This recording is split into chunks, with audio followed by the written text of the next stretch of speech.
today's episode of the Daily Objective. I'm Daniel, usually the producer behind the scenes, but today me and Mark, who's going to join us, are going to talk together about the Build Back Better plan. And also you might see Mark has a bit of makeup on him because he's actually at work right now and he might have to leave at some point. So if that is going to happen, then I'm just going to finish the episode by myself. And hey, Mark.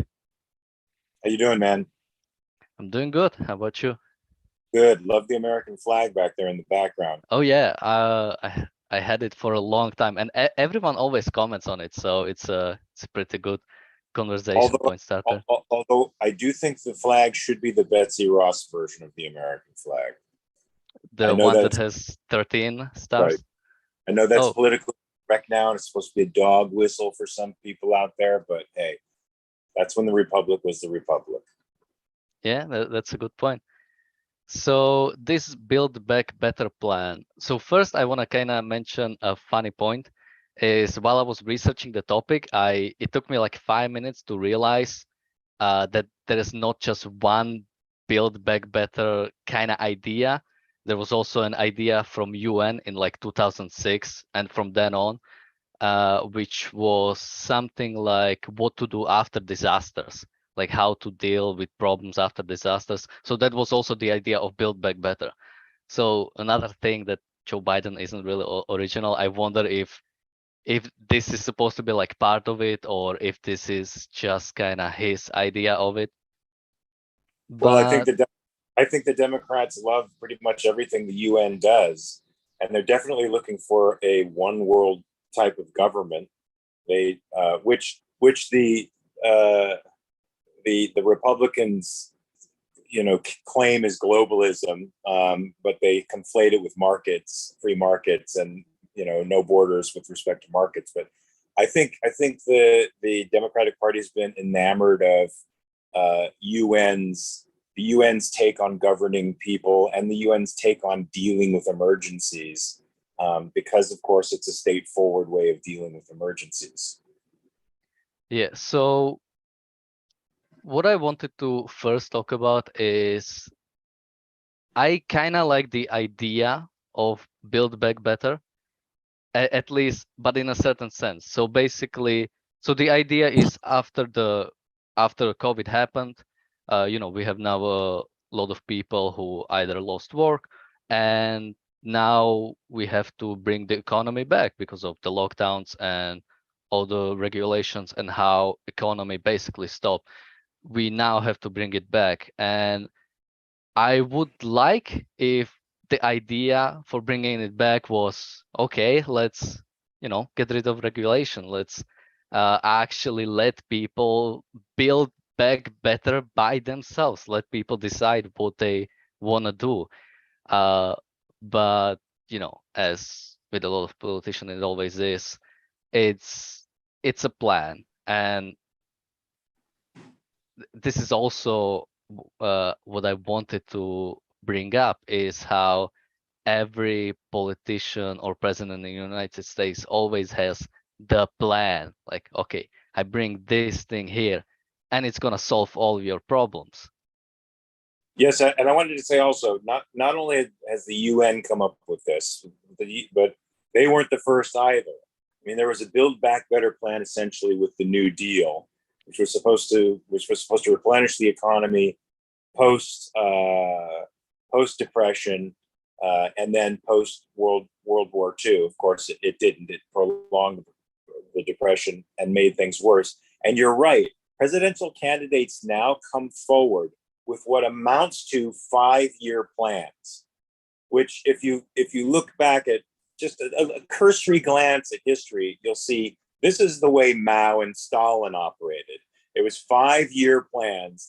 These ideas about the way in which they would manipulate the economy and the social fabric to meet the goals of these 5-year plans. And now every president advances a 5-year type plan, very similar to Stalin and Mao.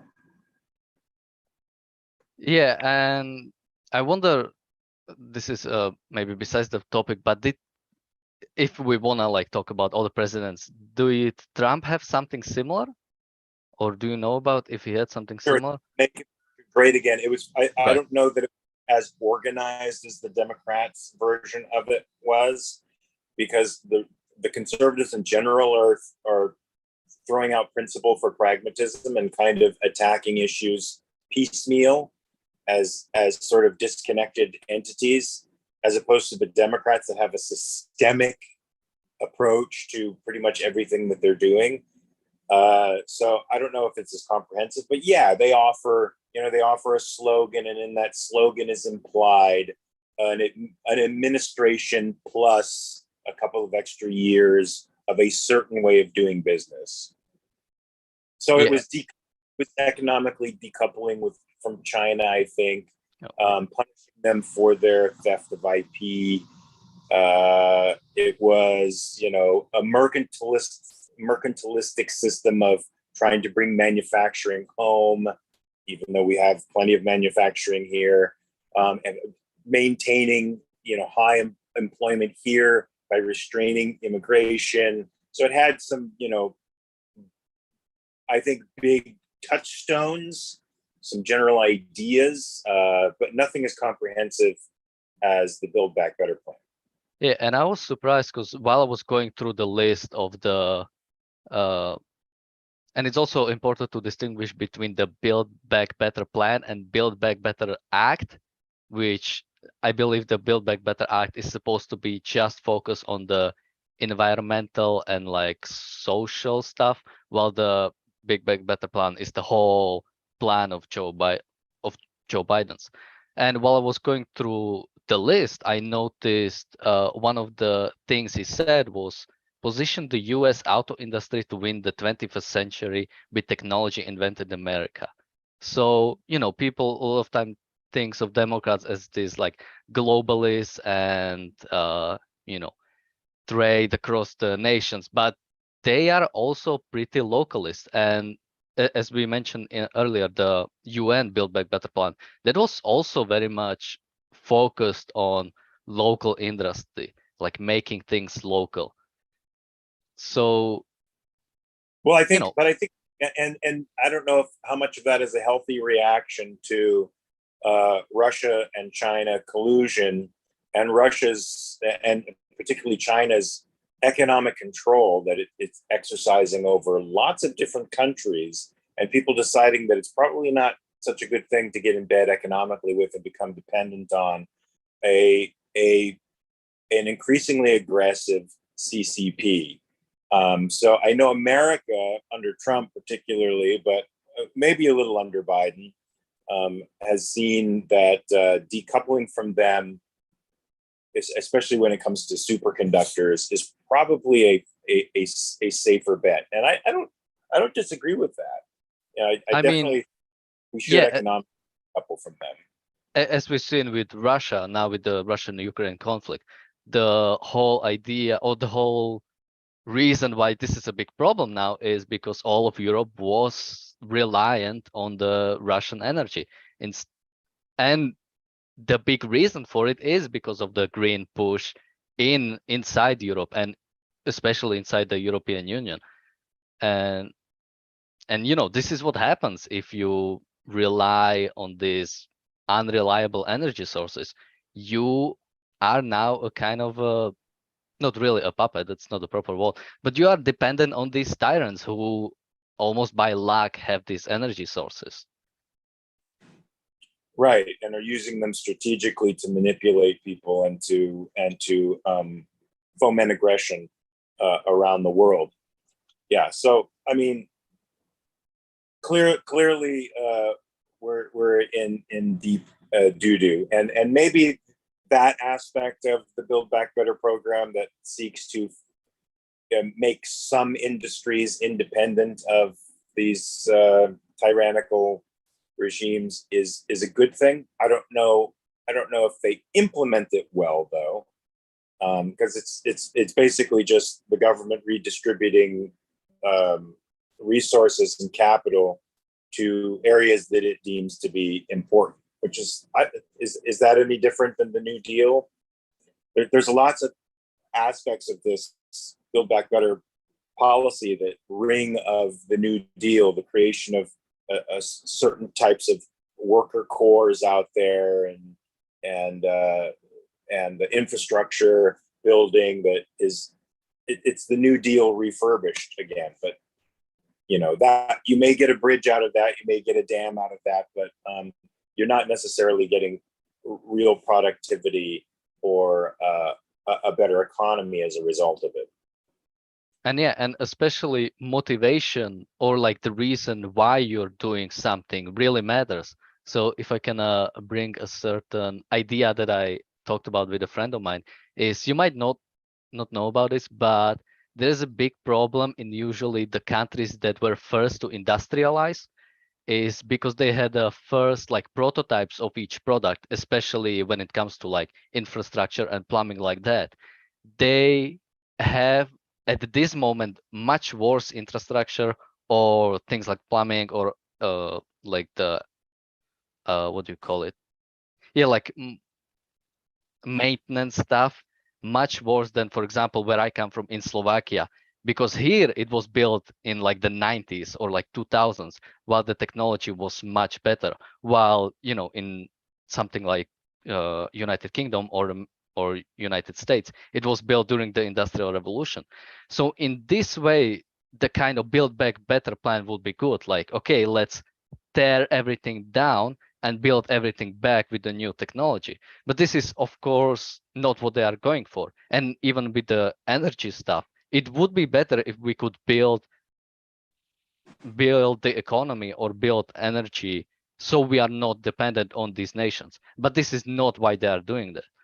They are doing it for what they called like the environmental justice or things like that. Yeah, they're Instead of definitely doing it to promote leftist, woke, environmentally conscious talking points. And if you look at some of the four major areas in the Build Back Better statement, which is I think on the Democratic National Committee's website, each bullet point, and there's four of them, starts with mobilization of Americans, mobilization of American ingenuity, mobilization of American talent, mobilization across the board to advance racial equality. Always the language of warfare and collectivism to force and compel these associations in order to achieve a goal that they set for us. And some of these are not good. Many of them are not good. Even if the idea is, infrastructure needs to be improved, mobilizing resources of America by compulsion to make these resources amenable to the green movement is not going to make us better off. And it's a fallacy. This kind of national engagement is actually an economic improvement. And they always use this language, or not even they, both parties use this language. You had the war on drugs, you had the war on poverty, you like, and you have all these like wars, like we have to fight it like it's some kind of enemy. And but if they are going to fight it in the same way that they are fighting the actual wars, I can see why it's failing so hard, because instead of actually focusing on the issue, they focus on completely unimportant things. And yeah, I mean, well, the first thing that it says here is to mobilize American manufacturing and innovation to ensure that the future is made in America. And that's from Democrats. This is from Democrats, but it could be straight out of the Trump playbook, and in all of America. Okay, not just it has to be equally distributed, I guess, through the continent. We've seen the importance of bringing home critical supply chains so that we aren't dependent on other countries in a future crisis.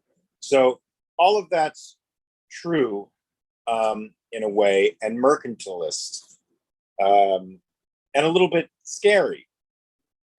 because when you're talking about the future, when you're talking about what types of industry they're referring to, how do we know that these kinds of things are actually economically viable for us? How do we know that these are going to make our lives better? They're going Right. to be politically viable industries. I mean, what did they say in like 10 years or 20 years or 30 years? Do you know how much technology changed in those 15 or 20 years? Like you cannot expect, like, really these politicians don't think about innovation. They think the way the things are now, they're always gonna stay in the future. And so, like you said, maybe it might be viable to to develop certain industries here, so we are not reliant on some foreign companies. But who knows what's going to happen in 50 years? Maybe there's going to be some new technology, some new company, some new industry that can completely solve this problem by itself, and it doesn't rely on coercion, it doesn't rely on taking money from people, it doesn't rely on destroying a lot of companies that are currently either working in supply chains between those countries or are working in the other countries. Yeah, but it's unseen, and people see this and they think something's being done, as opposed to the unseen things that aren't being created or missed out as a result of this mobilization of capital. But I love the way these proposals are sprinkled with, language, a particular type of language. For example, number 2, mobilize American ingenuity to build a modern infrastructure and an equitable, clean future. What is an equity? What does that even mean? How is equity even involved in a clean energy future? Does that mean in the hiring practices of the people who are building the infrastructure? Does that mean in the accessibility of energy for everybody? Because frankly, fossils are what made energy accessible to everybody. So I don't understand the use of the term equitable there, but they go on to use another term, which I despise. They say we've seen the need for a more resilient economy for the long term, and that means investing in a modern, sustainable infrastructure and sustainable engines of growth. This concept of sustainable really bothers me, as if capitalism itself isn't a main driver of sustainability. When you really think about it, the reason we have more commodities that are cheaper, I mean, not at the moment because of government interferences in the price system, but the reason we have more commodities for cheaper, more oil, more gas, more of the things that they said we were going to run out of in the 1960s, is because of the capitalist price system, because of the way it innovates, not only looking for new ways to find the resources that we didn't have before, those very same resources in ways that we didn't have before, but also the price mechanism enables them to start looking for new and better resources, so that you actually can price out a resource before it's used up. It just won't be by us. So that means it's sustainable. It never goes away. The resource will never go away. So this idea that government somehow manages sustainability, it's just a fucking myth. It's an awful myth, because they can't. They can't without a price system. They can't in a central controlled environment. Right, and they're sending the wrong price signals. Like if you actually let the free market in energy, it would be a great thing. You might see viability for even the what they call the sustainable energy sources. Like I honestly cannot believe that solar, wind have no use whatsoever. I think they probably have great use, but you have to actually leave it to free market to find the best places for them, so they can all work together. You cannot just try to force it in a certain way that it just cannot be. And in the same way, either coal plants or nuclear is maybe not good in certain areas, and forcing them in all areas might also not be as good.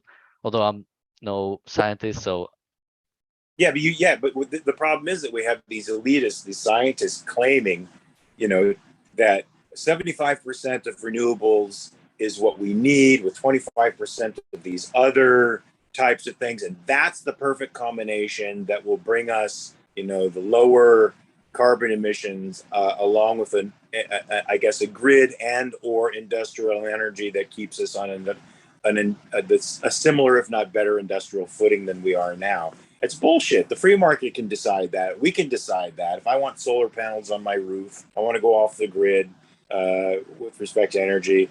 That could be a very good thing individually for me, but you certainly can't force that on an entire grid, on whole cities and nations. You are begging for what we have now, which is a crisis, a massive. And not to mention, if the scientists can predict what is the right combination of this. Oh, I think we lost Mark.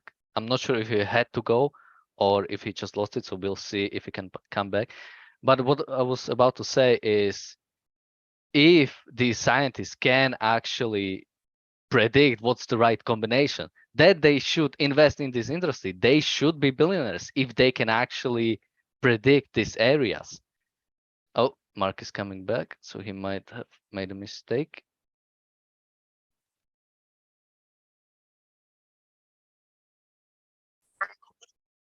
Sorry, I got dropped. I got a call and I got dropped. Sorry. So what were you saying? So I was about to say that if these scientists can actually predict what's the right combination or how it should be built, then these people should be billionaires. They should invest in this industry or make them by themselves. And I mean, not even billionaires. If you can predict the whole industry, especially such a thing as complex and as money making as energy industry, you could easily become a trillionaire in like a second. So why do you need government to force them?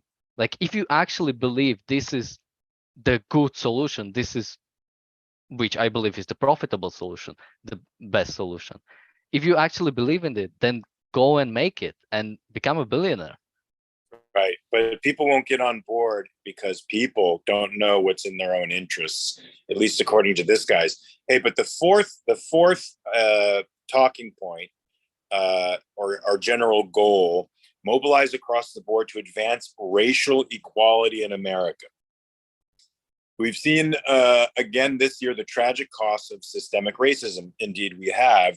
We've seen it in majority from the left, who are institutionalizing racism once again, and how awful and perverse the incentives are and the kinds of resentments that they create between the races. And we've seen the left promoting this. Unfortunately, they don't see the irony in their own statement. This goes on to say Biden believes that addressing those costs has to be the core to every part of the economic agenda and also a distinct priority in its own right. So all of this stuff, the economic quote unquote recovery, the decoupling economically from these tyrant nations that hold us hostage with respect to pretty much every area, from manufacturing to energy, has to also carry with it the implication that only specific races are going to be involved in this quote unquote empowerment scheme, economic and political empowerment scheme, or somehow that race will be considered a primary factor in who is going to be working on this incredible scheme. Now, can you see the political disaster happening? I mean that it's entirely political. Yeah, and not just the political disaster, but also I'm thinking on individual level. What does this do to your psychology?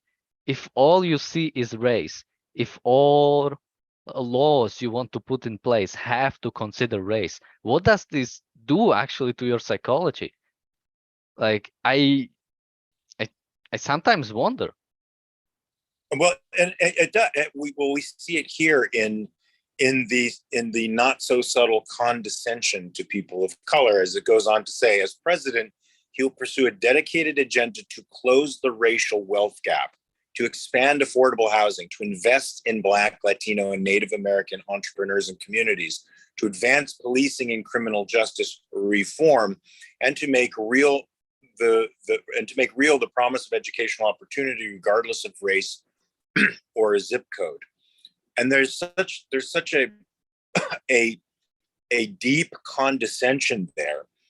What about the wealth gap between Asians and whites, or the wealth gap between immigrant Africans and whites who outperform us, and or Jamaicans and whites who outperform us, who outperform whites?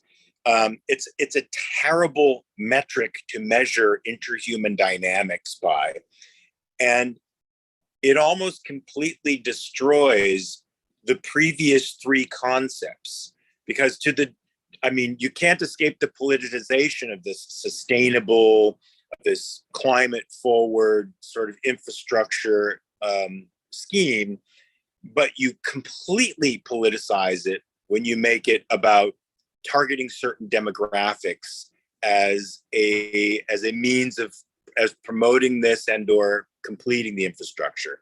So the whole thing becomes an exercise in politics and not in real economic recovery.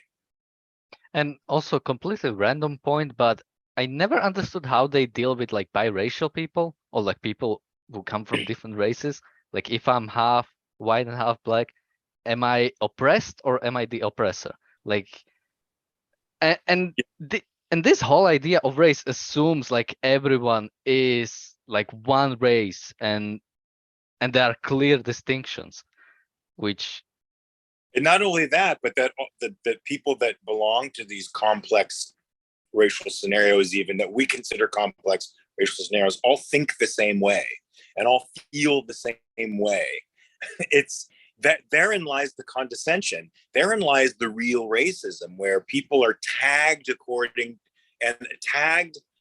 as something, and within that tag, there's an implication of character, thinking, spiritual depth, that assumptions, an entire narrative of assumptions that goes along with that.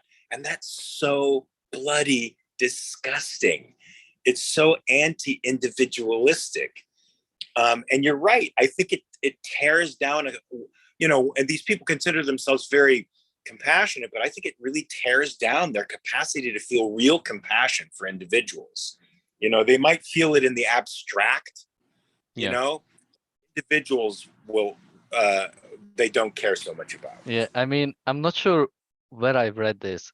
It might have been from Ayn Rand, but this whole idea of humanitarians, and the reason why they say they love all the people, or that they treat everyone equally, is so they don't have to deal with people as individuals. Because if you love everyone equally, you don't have to love anyone, above someone else. You don't have to treat people as individuals. You can just treat them as a bunch of collective, or as a one big collective. Yes, that's true. There's also some language in here that's talking about wage hikes. So for folks out there, who are sort of unfamiliar with this idea, that wages are the price of labor, and like any price, it's information, and it should be left up to the competitive cycle.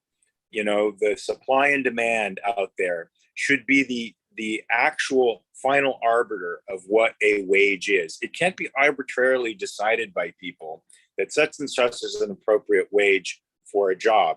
It's dependent on the competition for that job, on the productivity of that job, and the competition with every other job in the world.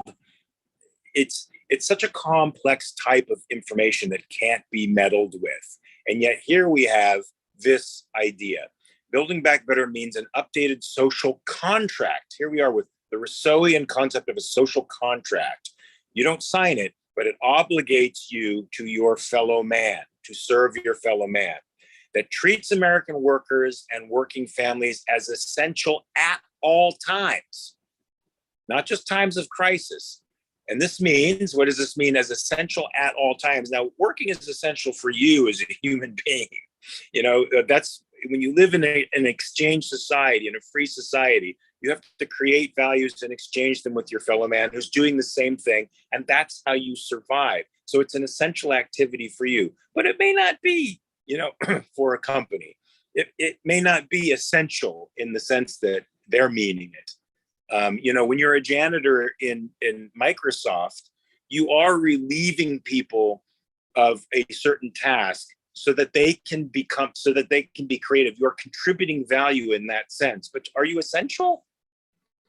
I wouldn't say that. But now that everybody is essential, everybody has to have higher wages, stronger benefits, and fair and safe workplaces, all of which are decided by third parties who are not affected by the agreements between the employer and the employee. And that's where they should be decided, between the employer and the employee and their contexts, not some jerk off like Joe Biden in Washington. And they continue to say, we've seen millions of American workers put their lives and health on the line to keep our country going. Well, the reason they had to do that, Mr. Biden, was because you and the political class completely derailed the economy in your hysterical response to the coronavirus. I still don't hear people saying that the economic dislocation, the supply line disruptions, our inability to get back on track was caused by the political class. They keep saying it was the coronavirus, but it was the political class that did this to us. And also this talk of they are going to job to keep America alive, to keep America moving. Who actually does that? Like, who goes to job which maybe he doesn't like and says, oh, I'm doing this for America? No, even as most people or most people who accept altruism or or like some kind of nationalism would still say, no, I'm going to work for myself. I'm working for myself. And when government comes in, it completely destroys this relationship between employee and employer, because they set standards which not everyone maybe wants to follow. Not, for example, with the minimum wage, maybe someone just isn't worth the minimum wage but still wants to work for less, or with a lot of benefits. Maybe someone doesn't want benefits, or maybe they do but they want different ones. But at the end of the day, even if there is one person who is getting exactly what they would want under the coercion, under the threat of the government, it's still not value for him because he didn't choose it. And while he might think this is what he wants, he doesn't actually know it because he didn't choose it. So he might, even if he gets what he wants, he's still thinking, oh, maybe this is not what I actually want. And when government steps in, it leaves no room for this thinking, what do you actually Right. want with your life? I mean, the the language in this bill, in this agenda, is very, very subjective. Higher wages, stronger, fair, safe, all of these things are really to be conditions to be determined by the people who are involved in the transaction, not really third parties. But they've set themselves up to be the third party arbiters of our lives by these rules. So look, they want to. So far, we know Build Back Better is decoupling from these tyrannical countries to make ourselves independent in specific areas of our industrial life. I think that's good. The way they're doing it, not necessarily that good, because it's all centralized. Yeah, how about making it easier for people to do business here? How about this decoupling?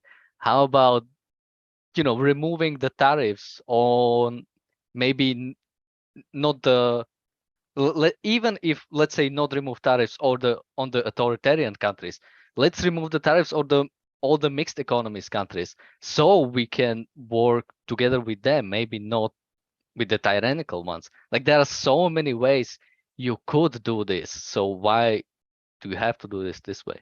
So I There, still have a go ahead. go on, sorry. No, you're exactly right. I mean, remove the obstacles and barriers to building and creating wealth here in America, and people will come here from all over the world to build and produce. Unfortunately, the left has to contend with an eco-statist element to its party that doesn't like human engagement with the environment. They hate production. They hate human ingenuity. They hate building infrastructure. Those things they are the enemy of, and they try to marry this in their second proposal with respect to building up infrastructure and equitable clean energy future, which essentially means taking us off of fossils and nuclear, the things that have been demonized for the last 10 or 15 years, and putting us on their renewable energy track to hell. And look, when they talk about mobilizing talent to build a 21st century, now they're saying caregiving and education workforce. So they're planning on building up an education core from the state that will take care of people's burdens. So like the Spartan state of old, we can shuffle off our children to these caretakers who will get to educate them in the way of the state, in some of the perverse ways that we see the state doing it today that so many people are rebelling against. So this is an infrastructure, climate, education bill, and also an equity bill that is highly political in nature and will not solve the problem of building America back to where it was even 2.5 years ago, let alone advancing it far into the 21st century. So I still have a couple of points, but let's go to the super chats. So we have a super chat from Robert Naser. Thank you for $5. He says, Donald Trump promised rebuild our infrastructure better than any president ever. There's a Wikipedia article on it. Yeah, and every president promises this is gonna be the best thing ever. And yeah, he wanted to throw $1 trillion at the infrastructure quote unquote problem. And it's time to get Congress out of that. I think the state should be responsible for that. I think there's tons of ways in which they could raise subscriptions and revenues for that voluntarily from people, from businesses who want roads to be good, ways to privatize roads and make some of them toll roads, some of them not, but privatize them. Those are always in far better condition. There's ways to make the infrastructure much better. We don't need to tax the entire nation $1 trillion to build up bridges, to fill in potholes, and to build new roads. yeah, I've read a story which I think was from the UK that one road was like being repaired for years. So someone just came in, built a simple dirt road just so people could pass around it for like maybe a kilometer or something, and had a toll road there. And it worked until, of course, the government officials came in and shut him down. But and this whole idea, like building great infrastructure, sometimes you don't need great infrastructure. Sometimes you just need to get from A to B. It's not always about having the best thing there is. Sometimes it's having appropriate thing there is. So people are actually willing to pay for it. And you won't know that if you just take money from people from the other side of the country and build it here. There's no price mechanism to know if people actually want this. Correct. So continuing with the super chats, we have $5 from Maria Lynn. Thank you so much. We have $5 from Ali. She says, so how much debt is US in now? So I checked and it's $30 trillion, and that's trillion. That's just the acknowledged debt. When it comes to unfunded liabilities, it's in the neighborhood of 160 trillion. Now, unfunded liabilities means liabilities that the government is responsible for in the future. When the boomers retire, when the next generations retire, security has to payouts have to happen for them. When pensions have to be, cashed in. That's that doesn't even include private debt, right? We've been living basically on the drug of Fed easy credit. and it's permeated the entire the entire economy, including the private economy, so that the idea that demand and stimulating aggregate demand through deficit spending is somehow the way the economy actually works has now extended into the private debt realm, which is somewhere in the neighborhood of like $46 trillion. So we have at this moment a debt liability that outweighs the entire gross world product for probably a decade. Yeah, it So actually it's impossible to pay. Sorry, go on. Well, it's just impossible to pay. We couldn't pay it off if every single cent produced from here for the next 10 years were thrown into the debt. It would still not be able to pay off the full debt. Yeah, actually, funny story. So there is this game called Democracy 4, which is focused on simulating basically a country, and you can like make laws, get rid of laws, make programs, and do things like that. And I tried in game to get rid of the US national debt. It's almost impossible. Like you have to cut pretty much everything, raise taxes, and even then you will probably get voted out by the end of the term, by the end of your term. But it's impossible in game, and not talking about the reality. So that's like that's just to imagine how bad it is. I mean, you would have to, I think, cut corporate taxes to zero. You would have to put a flat tax out there to eliminate the IRS entirely as an entity, which I think would gain far more revenue. You'd have to open up business, completely deregulate, and cut social spending in half with an eye to zeroing it out over 10 years. And there are so many people dependent on the cancer of deficit spending and social welfare that would cause a political row the likes of which we have never seen before. So we are in a true debt crisis, and that's why they've come up with this new rationalization, this modern monetary theory, which basically says if you are the monopoly producer of a money, you really don't have to worry about debt. You can print, and just tax the excess out of the system. Of course, you as an individual have absolutely no control over money. It's a medium of exchange, but it's also property. And now it's no longer your property. It's the government's property to do with as they choose, with fiat currency. And then with digital currency coming in the future, you have absolutely no say or ownership over that whatsoever, which is a frightening prospect. So yeah, we're in trouble. This debt is a real thing, and people are trying to ignore that it's real. Okay, continuing with the Ali super chat. She also says, "Good to see you here, Daniel. I'm happy to be here. Mark, your hair looks spiffy.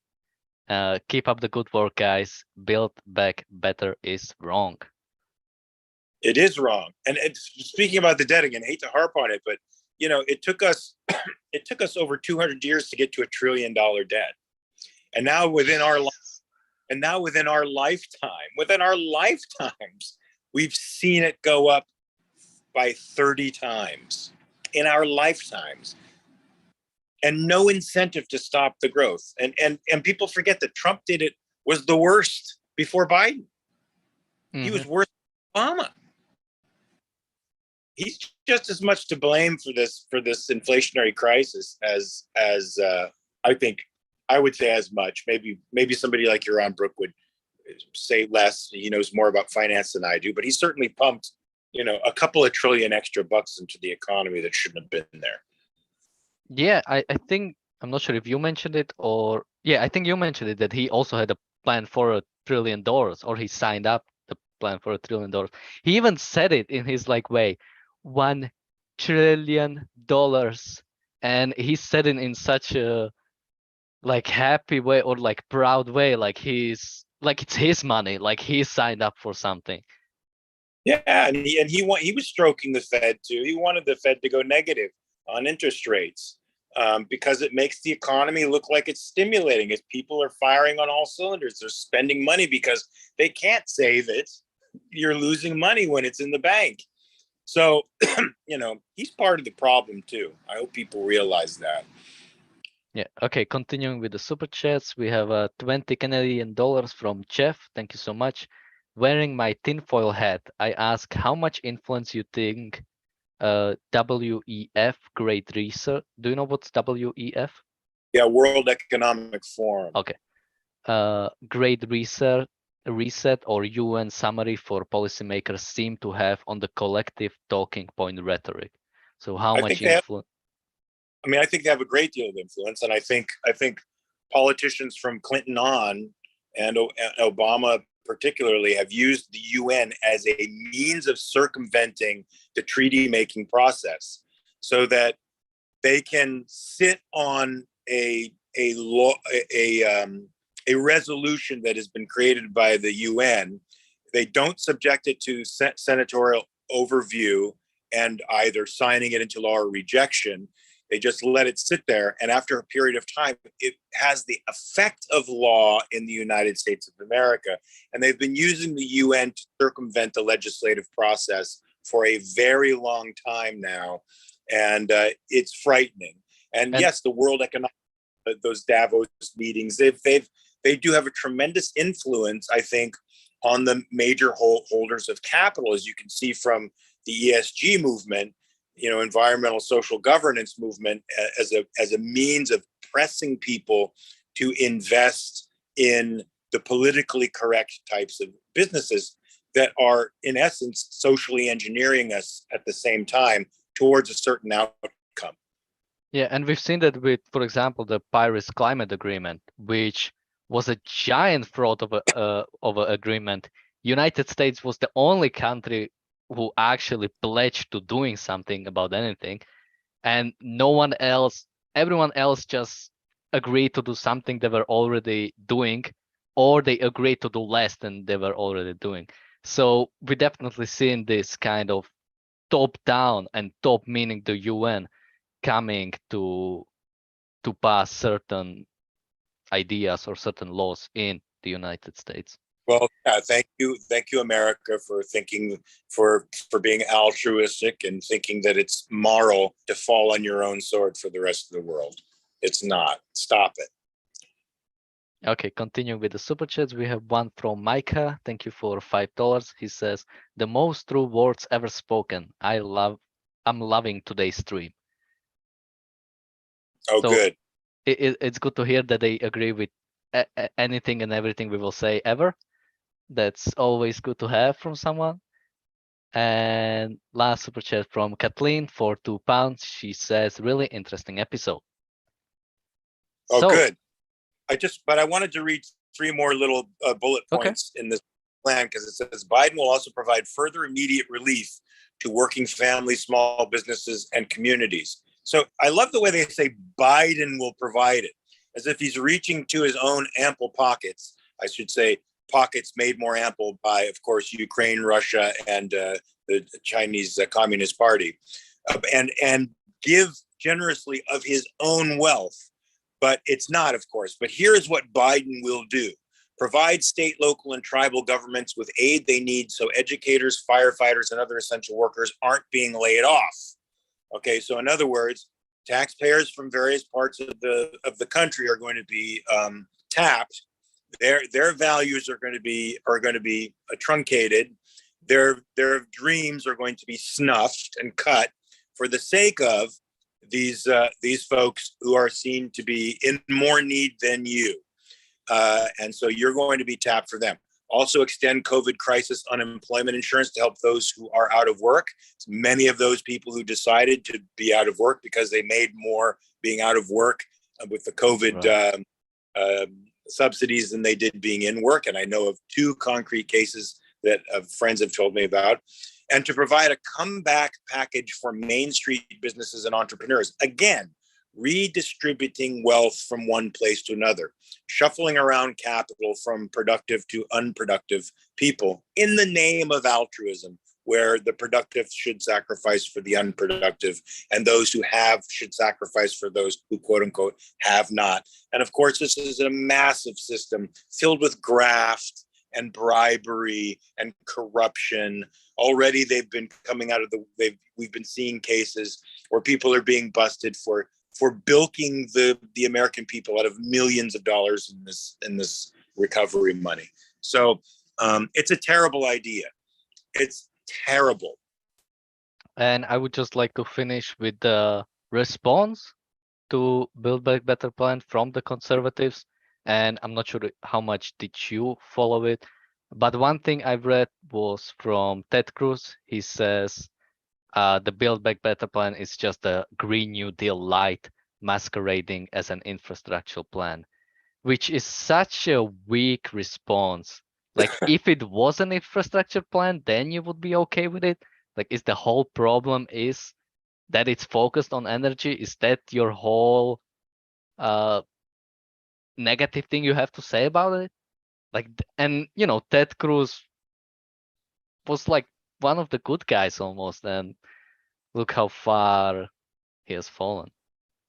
Yeah, he's fallen. Well, yeah, the conservatives don't really have a great response. They've been listening to Karl Rove, who I think is, the incarnation of Satan himself, who let them know that they have to stop the anti-woke, anti-left rhetoric because they can't win in November, regardless of how they think they can just waltz into the Congress and take it over on an anti woke messaging. They have to do what Newt Gingrich did in the 90s, which was very successful, which is create a contract with America and propose positive growth and inspiring political agenda that people can actually get behind. And I've seen McCarthy coming on and trying to sell it, but he doesn't sell specifics either. He's full of rhetoric and talking points, right-wing talking points.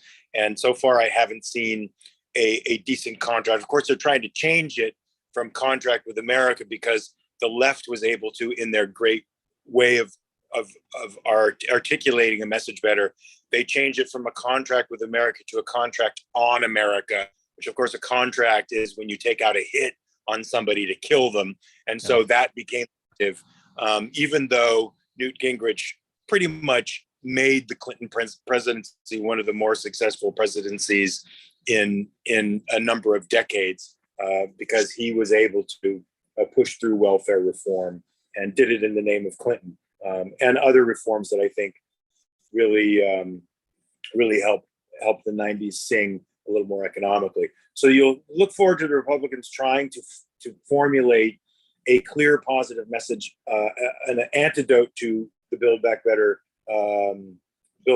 legislation that won't be anti, but will be pro certain things. And let's see if they can make a coherent message out of that and do something in November.